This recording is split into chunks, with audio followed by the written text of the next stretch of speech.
நீ தை அமாவாசைங்க. நீ காலையிலேயே செஞ்சாச்சுங்க. நம்ம வீட்டில் என்ன செஞ்சுக்கிறோன்னு பார்க்கலாம். அம்மாவுக்கு சாமி கும்பிட்டாச்சு, காக்காய்க்கு மேலே எடுத்து போய் வச்சாச்சுங்க. வாங்க இன்னைக்கு என்ன செஞ்சுக்கிறேன்னு பார்க்கலாம்.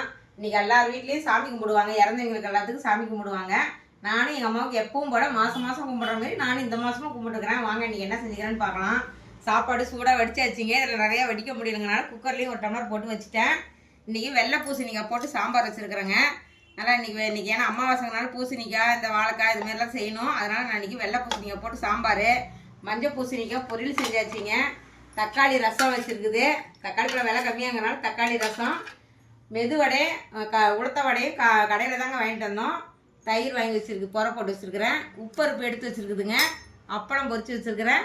பாயாசத்தை காய்ச்சி வச்சுங்க, பால் பாயாசம். நம்ம வீட்டில் இன்றைக்கி அமாவாசை சமையல் இது தாங்க.